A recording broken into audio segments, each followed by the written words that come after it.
ಛೀ ಛೀ ಛೀ, ಕೆಟ್ಟದನ್ನೆಲ್ಲ ಯೋಚನೆ ಮಾಡಬಾರ್ದು. ನಿಸ್ವಾರ್ಥಿಗಳು ಬಂದು ಪಾಪ ಇಷ್ಟರ ತನಕ ಆ ಮಾಣಿಯನ್ನು ಯಸ್ಯ ನಾಸ್ತಿ ಸ್ವಯಂ ಪ್ರಜ್ಞಾ ಶಾಸ್ತ್ರಂ ತಸ್ಯ ಕರೋತಿ ಕಿಂ. ಮಾತಾಡಿ ಮಾತಾಡಿ ಮಾತಾಡಿ ಕೊನೆಗೆ ಮನುಷ್ಯರಿಗೆ ಅರ್ಥ ಆಗದೆ ಇರುವುದನ್ನು ಈಗ ನಾನೇ ತಲೆಗೆ ಎಣ್ಣೆ ಹಚ್ಚುವವರಿಲ್ಲ. ನಾನು ಎಣ್ಣೆ ತಲೆಗೆ ಹಾಕುವುದಿಲ್ಲ. ಅದೇ ಗೊತ್ತುಂಟು. ನನಗೆ ನನ್ನ ಮಕ್ಕಳಿಗೆ ಅನ್ಯಾಯ ಆಗಿದ್ರೆ ಯಾರಿಗೆ ನಿನ್ನ ಅಪ್ಪನಿಗೆ ಕೈ ಮುಗಿಯುವುದು ಆ ಜನ ಹೋಗಿ ಎಂತಂದ್ರೆ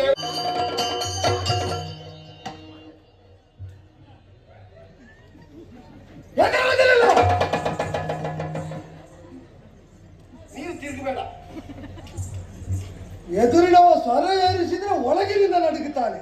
ಇಲ್ಲಿ ಬಂದು ಹಸ್ತಿನಾವತಿ ಆಡಳಿತದ ಅಸ್ಥಿವಾದ ಅಲ್ಲಾಡಿಸುವುದಕ್ಕೆ ನೋಡ್ತಾನೆ. ಇದ್ದದನ್ನು ಹೇಳುವುದು. ಹರಿಶ್ಚಂದ್ರ ಸಾಮ್ರಾಜ್ಯ ಎಲ್ಲವನ್ನು ಕೊಟ್ಟದ್ದು ವಿಶ್ವಾಮಿತ್ರನಿಗೆ.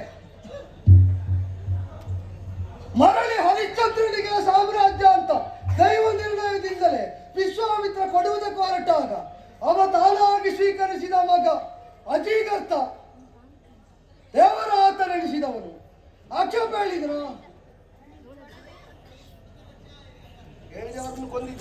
ಯಾರು ಬಂದದ್ದು? ಮೋಕ್ಷಕ್ಕೆ ಸ್ವೀಕರಿಸುವಾಗ ಆಕ್ಷೇಪಿಸಿದವರನ್ನು ಕೊಂದದ್ದು. ಅಧಿಕಾರ ಕೊಡುವಾಗಲ್ಲ. ನೀನು ಬಾಯಿಗೆ ಬಂದಂತ ಕಥೆ ತಿರುಗಿಸಬೇಡ. ತನ್ನ ಮಗ ಅಂತ ಉಳಿದವರನ್ನು ಅಜೀಗರ್ತರನ್ನು ಸ್ವೀಕರಿಸುವಾಗ ಮಧುಚಂದ ಹವಿಚ್ಛಂದಾದಿಗಳನ್ನು ಆಕ್ಷೇಪಿಸಿದ್ದಕ್ಕೆ ವಂಶಕ್ಕೆ ಬಾಹಿರರು ತಾಡಿದ್ದು ಬಿಟ್ರೆ, ತ್ರಿಮೂರ್ತಿಗಳು ಒಪ್ಪಿ ಹರಿಶ್ಚಂದ್ರ ಮರಳಿ ವಿಶ್ವಾಮಿತ್ರನ ಕೈಯಲ್ಲಿದ್ದ ರಾಜ್ಯವನ್ನು ಪಡೆಯುವಾಗ ಅವನ ಮಕ್ಕಳು ಆಕ್ಷೇಪಿಸಲಿಲ್ಲ ಅಂದದ್ದು ನಾನು. ದೇವತಾ ನಿರ್ಣಯದಂತೆ ಪಾಂಡವರ ಮಕ್ಕಳಿಗೆ ಅಧಿಕಾರ ಅಂತ ಬಂದಾಗ ಇಲ್ಲಿ ಧೃತರಾಷ್ಟ್ರ ಸ್ವೀಕರಿಸಿದ್ದಾನೆ. ಅದರ ಜೊತೆಯಲ್ಲಿ ಹೇಳಲಿಕ್ಕೆ ಹೇಳಿದ್ದಾರೆ. ಅದನ್ನು ತಿಳಿದು ಧರ್ಮರಾಯ ಕೊಟ್ಟಿರ ಮುಂದೆ ಅಧಿಕಾರ ನನ್ನ ಮಗನಿಗೆ ಅಂತ. ಜನ್ಮಾಂತರಾದರೂ ವಿವೇಕದ ಕಣ್ಣು ತೆರೆದೇ ಉಂಟು ಧೃತರಾಷ್ಟ್ರನಿಗೆ. ನೀವು ಬುದ್ಧಿಯನ್ನು ಕೆಡಿಸದಿದ್ರೆ ಸಾಕು.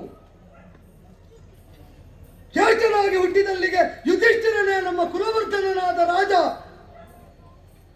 ಇದನ್ನು ನಿರ್ಣಯಿಸಿದ್ದು ಧೃತರಾಷ್ಟ್ರ ಭೂಪತಿ. ಸೊರೆಯಾರಿಸಿ ಅಬದ್ಧವನ್ನು ಕಳೆಹಿದ್ದರಿಂದ ಅನ್ಯಾಯವಾದದ್ದು ಅಧರ್ಮವಾದದ್ದು ಶಾಸನ ಅಂತ ಆಗುವುದಿಲ್ಲ. ಉಳಿದ ಕಡೆಗಳಲ್ಲಿ ಹೀಗೆ ಬೆಬ್ಬೆಬ್ಬೆಬ್ಬೆ ಅಂದು ತನಗೆ ಬೇಕಾದನ್ನು ಸಾಧಿಸಿಕೊಡುವಂತೆ ಇಲ್ಲಿಯೂ ಸ್ವರ ಏರಿಸಿದ್ರೆ ನಡೀತದೆ ಅಂತ ಭಾವಿಸಿದ್ರೆ ಎದುರು ನಿಂತವ ಬೀರುವಲ್ಲ ಭೀಷ್ಮ. ಕೊಡದಲ್ಲಿ ಕರುಳಿನ ತುಡಿಗಳ ಕಂಡಿಗ ಮಾತೆ ನಾನು ಚೆಲ್ವ ಉಡುಪಾನ್ವಯಗೆ ಒಂದು ನೂರು ಚಂದ್ರ ಮಾಡಿದ್ದೆ ಸಾಲದೇನು.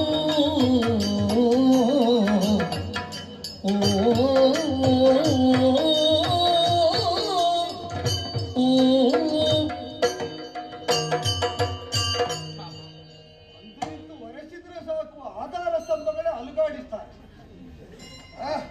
ನಿಮಗೆ ಹೇಳುವಷ್ಟು ಬೋಧಿಸುವಷ್ಟು ಅರ್ಹತೆ ನನ್ನದಲ್ಲ ಅಂತ ನಾನು ಬಲ್ಲೆ. ಅದಕ್ಕೆ ಅಲ್ವಾ ಎಲ್ಲ ಅವರೇ ಮಾತಾಡುದು. ಇವ ಹಲುಬಿದಷ್ಟು ಹಲುಬಿ ಆಯ್ತು.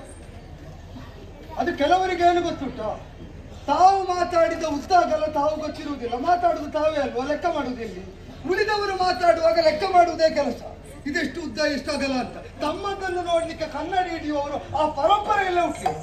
ಹೋಗಬೇಡ. ಆ ಜನಕ್ಕೆ ಹೆಂಗಸರನ್ನು ಕಂಡ್ರೆ ಆಗುದಿಲ್ಲ. ಅಂಬೆ ಸತ್ತದ ಹೊತ್ತು ಗೊತ್ತುಂಟ. ನೀನು ಮುಂದೆ ಬಾ.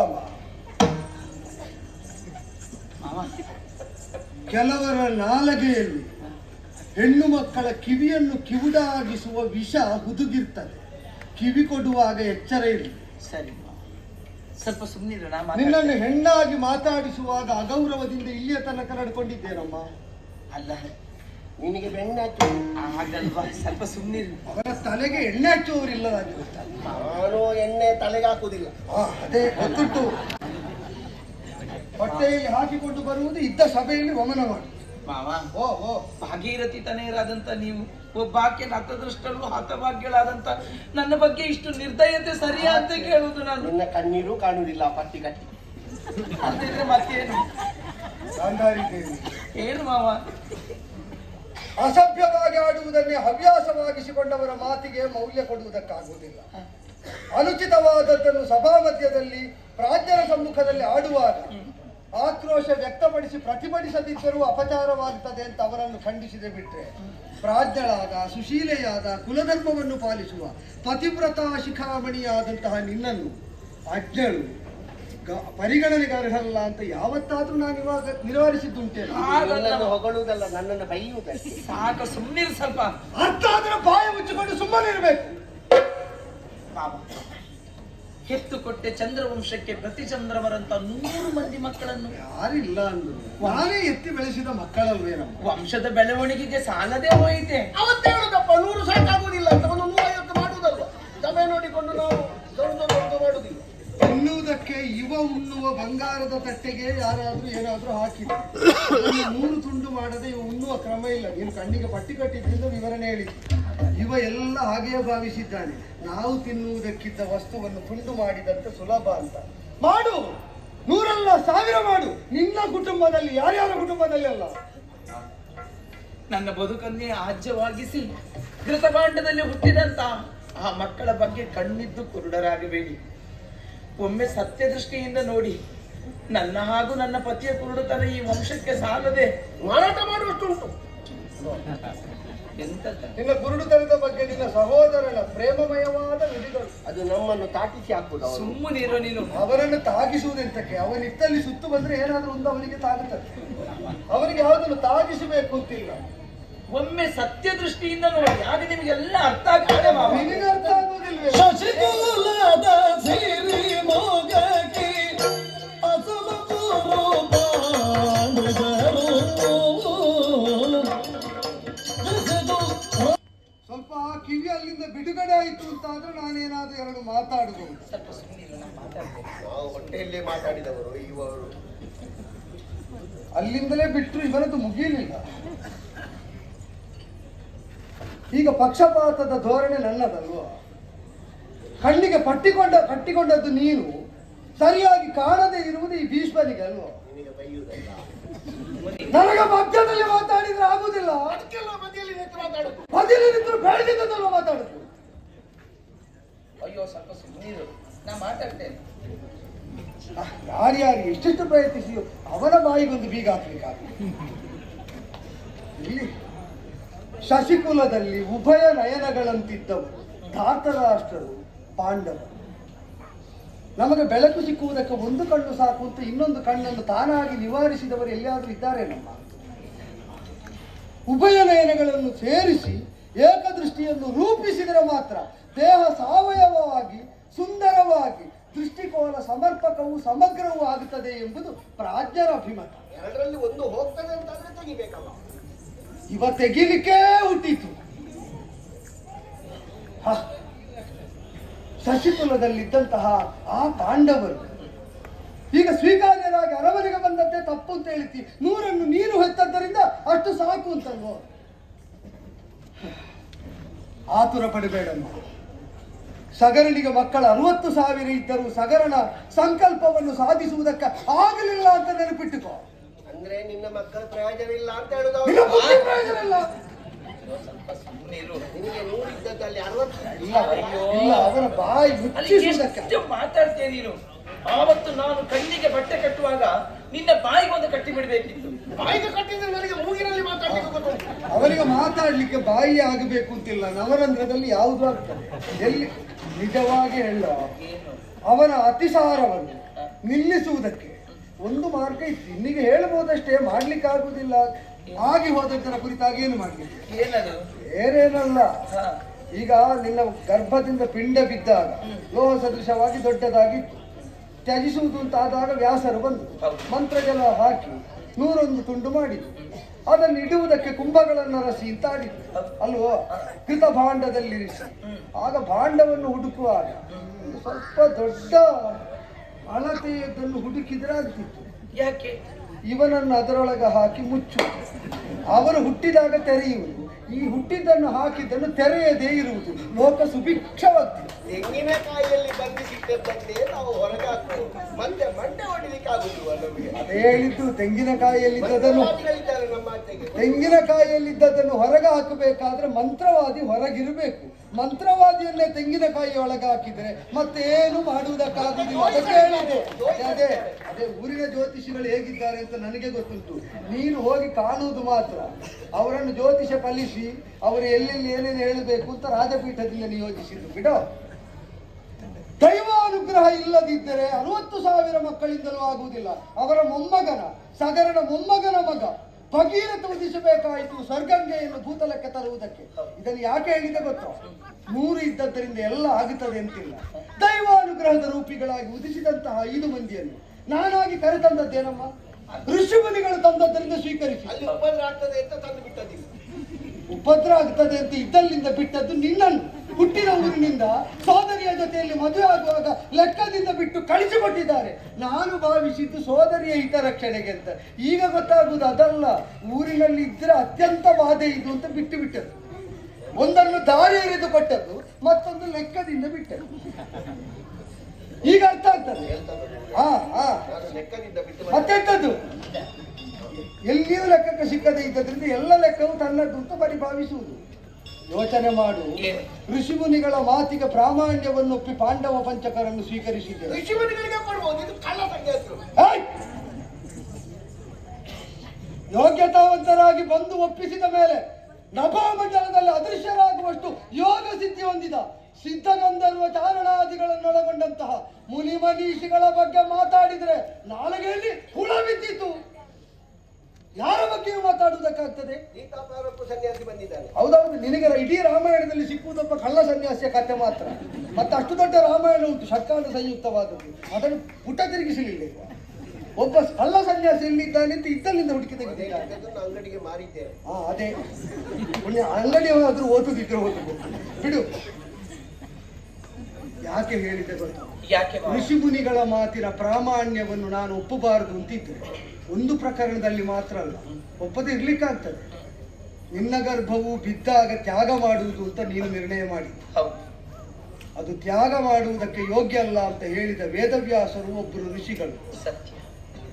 ಆ ಋಷಿ ಹೇಳಿದಂತೆ 101 ಮಕ್ಕಳನ್ನು ಮನೆಯೊಳಗೆ ಸೇರಿಸಿದ್ದ ಹೌದಾದರೆ ಆ ವೇದವ್ಯಾಸರು ಒಪ್ಪಬಹುದಾದ, ಈ ಋಷಿಗಳು ಹೇಳಿದಂತೆ ಶತಶೃಂಗದಲ್ಲಿ ಹುಟ್ಟಿದ ಪಾಂಡವರನ್ನು ಇದೇ ಮನೆಗೆ ಸೇರಿಸಬೇಕು. ಋಷಿಗಳ ಮಾತು ವಂಶದ ಬೆಳವಣಿಗೆಯಲ್ಲಿ ನಿರ್ಣಾಯಕ ಅಲ್ಲ ಅಂತಾದ್ರೆ ಬಿಡುವುದಕ್ಕಾಗ್ತದೆ. 5 ಮಾತ್ರ ಅಲ್ಲ, ಒಟ್ಟು 106 ಬೇಕಾದ್ರೆ ಹೇಳು, ಎಲ್ಲವನ್ನೂ ಬಿಡೋಣ. ಹಾಗಲ್ಲ ಮಾವ, ಎಲ್ಲಿ ನನ್ನ ಮಕ್ಕಳಿಗೆ ಅನ್ಯಾಯ ಆಗ್ತದೋ ಅಂತ. ಯಾರಿಂದ ಅನ್ಯಾಯ ಆಗುವುದಮ್ಮ? ಹೊರಗಿನಿಂದ ಬರುವ ಅನ್ಯಾಯ ತಡೆಯುವುದಕ್ಕೆ ನಾನಿದ್ದೆ. ಹೆತ್ತಂತಹ ನೀನು ಒಳಗಿದ್ದ ಅನ್ಯಾಯವನ್ನು, ಅವರ ಸ್ವಭಾವದಲ್ಲಿ ಅವರಿಗೆ ಅನ್ಯಾಯವಾಗಬಹುದಾದದನ್ನು ನಿವಾರಿಸುವ ದೀಕ್ಷೆ ಬರಬೇಕು. ಆಗ ಬರುವಾಗ ಒಳ ಹೊರಗಿನಿಂದಲ್ಲ, ಸುತ್ತಮುತ್ತಲಿನಿಂದ ಅಪಾಯ ಬಾರದಂತೆ ರಕ್ಷಿಸಬೇಕು. ಕೆಲವರು ಬಾಯಿ ತೆರೆದರೆ ವೇದ, ಶಾಸ್ತ್ರ, ಪುರಾಣ, ನ್ಯಾಯ, ಧರ್ಮ ಅಂತ ಇದೇ ಮಾತಾಡುವುದು. ಅವರ ಬದುಕಿನಲ್ಲಿ ಅದರ ಸಂತಾನ ಇಲ್ಲದಿತ್ತು, ಮಾತಿನಲ್ಲಿ ಮಾತ್ರ ಅದೇ ಇರುವುದು. ಆದ್ದರಿಂದಲೇ ತಿಳಿದವರನ್ನು ಮಾತು ಹೇಳಿದ್ದಾರೆ, ಯಸ್ಯ ನಾಸ್ತಿ ಸ್ವಯಂ ಪ್ರಜ್ಞಾ ಶಾಸ್ತ್ರಂ ತಸ್ಯ ಕರೋತಿ ಕಿಂ.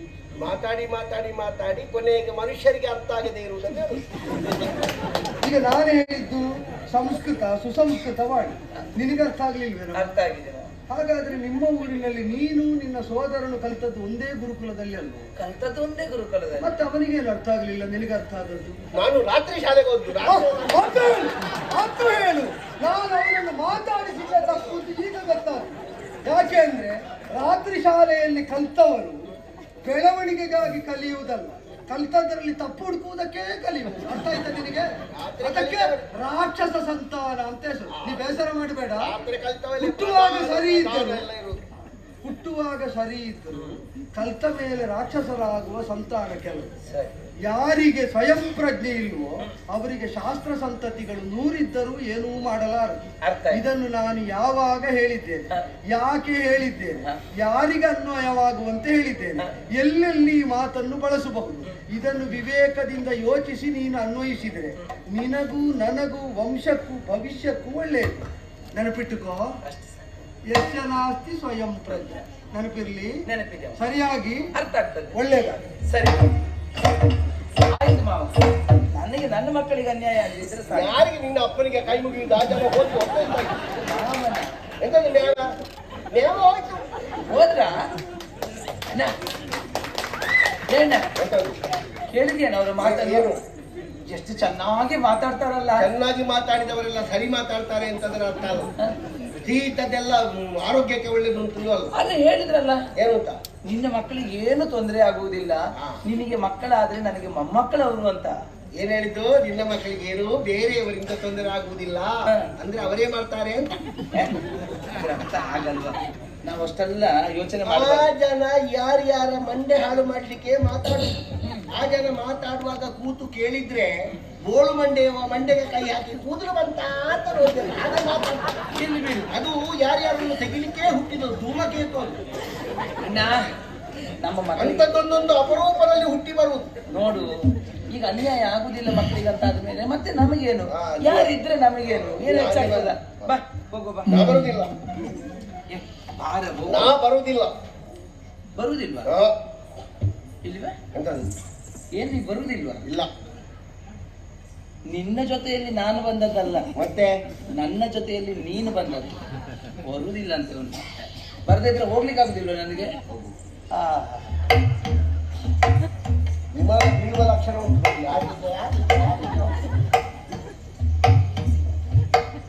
ಸೂಟೆ ಸೂಟ್ ಮಾಡ. ಅವಳು ಎಂತದ್ದು ಹೇಳಿದು? ನಿನ್ನ ಜೊತೆಗೆ ನಾನ್ ಬಂದದಲ್ಲ, ನನ್ನ ಜೊತೆಗೆ ನೀನು ಬಂದದು. ಈ ಇವಳನ್ನು ಈ ಕುರುಡನಿಗೆ ಕೊಡಿಸಿದ್ದೆ ನಾನು ಬರ್ಲಿಕ್ಕಾಗ. ಸತ್ಯ ಹೇಳ್ತೇನೆ, ನಾನು ಯಾರನ್ನು ನಂಬುವುದಿಲ್ಲ ಮಾರ, ಯಾರನ್ನು ನಂಬುವುದಿಲ್ಲ. ಬಾಕಿ ಎಲ್ಲರೂ ಮಣ್ತಿಂದು ಸತ್ತ. ಕೆಟ್ಟದನ್ನೆಲ್ಲ ಯೋಚನೆ ಮಾಡಬಾರ್ದು. ನಿಸ್ವಾರ್ಥಿಗಳು ಬಂದು ಪಾಪ ಇಷ್ಟರ ತನಕ ಆ ಮಾಣಿಯನ್ನು ಕೂತ್ಕೊಳಿಸಿ ಕೆಟ್ಟದ್ದನ್ನು ಯೋಚನೆ ಮಾಡಬಾರ್ದು. ಎಲ್ಲ ಸ್ವಾರ್ಥಿಗಳೇ ಇರುವುದು. ನೋಡುವ, ನಮಗೆ ಚಾಪೆ ಅಡಿಯಲ್ಲಿ ಮಾತ್ರ ಅಲ್ಲ, ನಾವು ರಂಗೋಲಿ ಅಡಿಯಲ್ಲಿ ಹೋಗ್ಬೋದು. ಏನ್ ಮಾಡ್ತಾರೆ ಇವರು? ಏನ್ ಮಾಡ್ತಾರೆ? ಎಲ್ಲ ರಾಜಕೀಯ ಮಾಡ್ತಾರಲ್ಲ. ನಾನು ಎಲ್ಲಿಂದ ಪ್ರಾರಂಭ ಮಾಡ್ತೇನೆ ಗೊತ್ತಾ? ಈ ಮನೆಯಲ್ಲಿ ಮಕ್ಕಳು ಸರಿ ಇದ್ರಲ್ವಾ ಸರಿಯಾಗುದು ಸಂಸಾರ. ಮಕ್ಕಳು ಮೆತ್ತಾಡಿ